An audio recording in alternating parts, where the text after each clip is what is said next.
One of my all-time favorite bizarre controllers finally has a new version for the Nintendo Switch.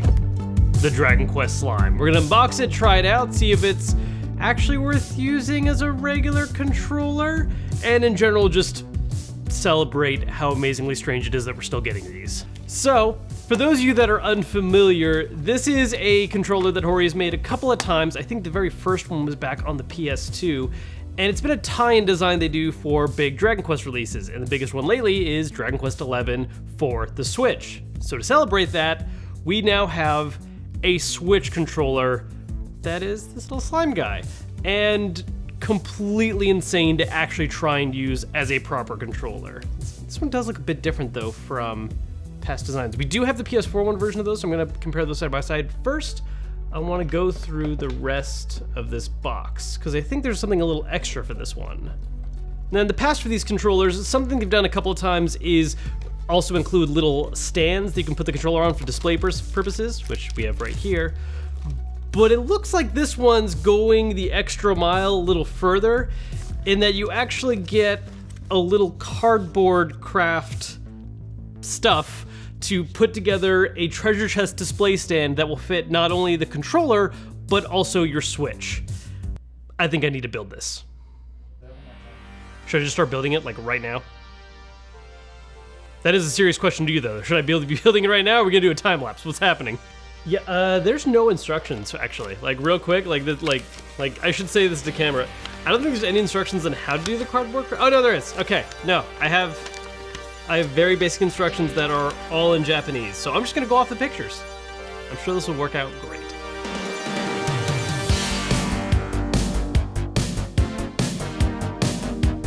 So I think I ripped one of the corners a tiny bit, but I don't think it's gonna be visible. I think we're okay. Yeah. So there we go, just a nice little tabletop setup. Where's his crown though? There was a crown in the photos, I thought.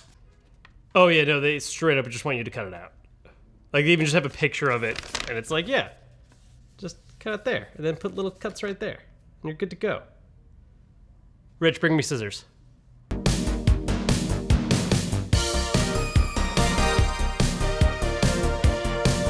Yeah, good enough.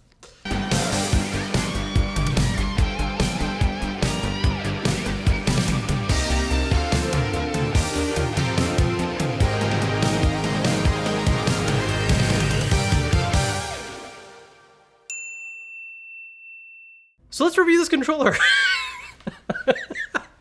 So I think it's only fitting that the first game we test out with the Slime controller is the game that it's being released to celebrate, Dragon Quest XI Definitive Edition for the Switch. Now, the thing about the Slime controller that is immediately a little weird to get used to is the fact there isn't really a grip design. Most controllers, you'll have an actual handlebar you can put your hand around, at least modern style ones, and even older controllers, there's a silhouette that kind of makes sense to put your hands around. That doesn't really exist for this.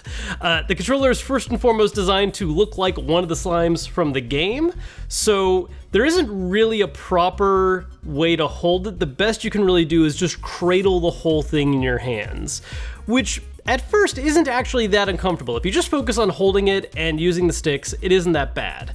Where things can start to feel a little weirder is when you have to start reaching for other stuff. Now, a game like Dragon Quest XI just so happens to be the perfect fit for a controller like this, because I'm not really worried about what I'm hitting right now. It's mostly just using the D-pad or right stick to move around, and then using B and A to select things, and occasionally you have to hit X or Y for some menus. And that being said, is this a controller that I want to default to whenever I play this game? Not really. There's definitely a novelty to this that I really like, and while this is certainly a better kind of game to play with the Slime controller, because again, it's not as super uncomfortable as it could be, it's still definitely not the best choice out there. Now there is one special feature this controller has that I didn't mention earlier because it's a Hori controller, therefore it must have this feature, a turbo button. So you can do things like have rapid fire presses. That doesn't necessarily balance out the entire strangeness of the grip design, but it's a nice little extra feature to have. Rich, find the instructions and then use Google Translate to read the Japanese so I can figure out how to turn off turbo, because I don't know. Now, as I said, the Slime controller is kind of a recurring release that Hori has done a couple of times, and the most recent one before this was released on the PlayStation, and they're basically the exact same, at least as far as the main mold goes for the slime design. There's a slight crazy part of me that thinks the PlayStation 1 is a ever so minor darker hue of the same blue, but at the same time it might just be that it's been open for a lot longer, so it's just aged. But yeah, very, very similar. Where the differences come from, of course, is the actual controls themselves. Now, even looking at the controls, there is a lot here that is the same. The stick positions, the ABXY, although it's different symbols on the PlayStation controller, and the D-pads are all in the same location and feel like they are identically the same parts. This is, again, very much the same base stock design. Where the big differences come from, though, is in the middle section for a lot of the additional buttons. For instance, on the PS4 controller, we have this whole touchpad setup, whereas on the Switch, they've dropped that in exchange for the Switch logo, plus and minus buttons, and the little syncing light for letting you know whether you've connected to a Switch or not. Where the options and share buttons are on the PlayStation 4 have now been replaced with the home and screen capture buttons, and this whole layout here looks like they just took the PlayStation mold, cut out a section, and reapplied this new section here for these different buttons. And then one other minor change is instead of having the PlayStation button on the bottom, which also acted as kind of the logo for the PS4, is now the syncing button so you can actually set up to tell it to sync to a Switch. Physically, these all feel the same. The only last remaining change is the port where this uses USB-C instead of micro USB because this is the standard for Switch. Alright, so now we're going over to a classic 3D action game with Zelda. Down with Zelda from the very start. Because in this, I'm going to be using a lot more buttons. I have to rely on both sticks for moving around, I'm using the D-pad to do menu stuff, I'm using the different ABXY buttons, different actions, so there's a lot more I need to do compared to Dragon Quest, and it definitely shows right away that this is not the most intuitive feeling controller. It's also taking me a moment to remember all the controls because I haven't played this for a little bit, but...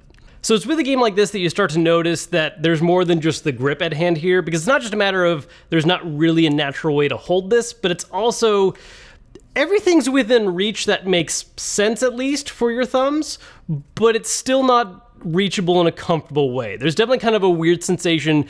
Even when I've been using the controller for a little while, I'm trying to remember and figure out where my thumb needs to go to actually hit a button. Oh, okay, so we do have motion controls in this. I wasn't sure about that. It definitely doesn't have rumble, and I'm pretty sure it does not have amiibo support, but we do have motion, so that's good to know. If you wanted to use this, oh, whoa. There's kind of this weird sensation of aiming the bow and having the pointed head of the slime work at where I'm aiming. It's kind of weirdly intuitive in a funny way. So yeah, with Dragon Quest, where we didn't have to worry about a lot of buttons all at the same time, this worked as a fine controller. It wasn't necessarily the most comfortable out there, but you could use it without any kind of real issues.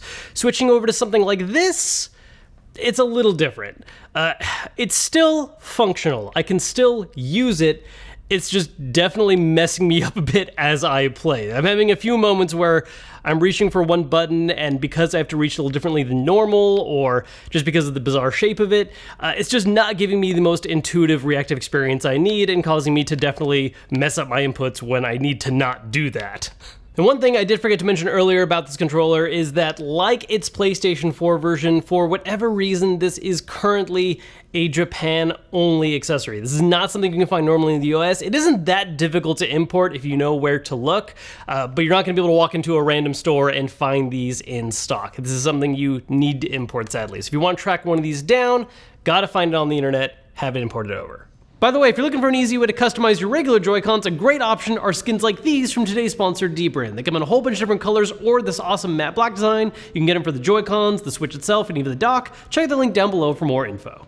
So the big takeaway with this controller is very similar to my experience I had with it on the PlayStation 4, in that, look, this is not a controller you buy for pro controller reasons. This is not the most comfortable design out there. It is not one you're grabbing because it's going to give you any kind of edge in a game, but it is an amazing novelty design. And that being said, it still works functionally as a controller. You just need to be very choosy about what kind of games you'd really use it with.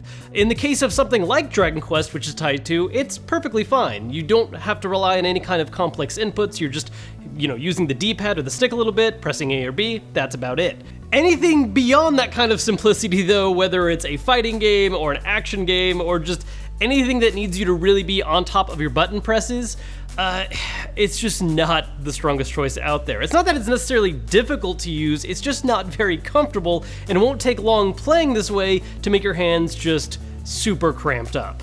And despite the fact that it's not exactly the most comfortable controller out there, I can't help but still walk away loving it. I mean, yes, I'm not telling you to grab this as a Pro Controller option, but as just a fun novelty item, I am absolutely in love with it. I mean, I just have a history of loving weird, bizarre controllers, and it really makes me hope that we see more and more official stuff like this happen for the Switch, because right now, all the options out there, at least the ones that are officially licensed, have been very straightforward in trying to fill the niche of, you know, a good Pro Controller alternative, whether it's something that's a cheaper wired controller or another wireless design that has some feature the Pro Controller doesn't have, and even now we're getting the concept of Pro Joy-Cons like with Hori's Split Pad Pro. And now that we have all these different functionally good choices out there, I really hope that this is the first of many to come from third parties, where the main goal is to just make it weirder.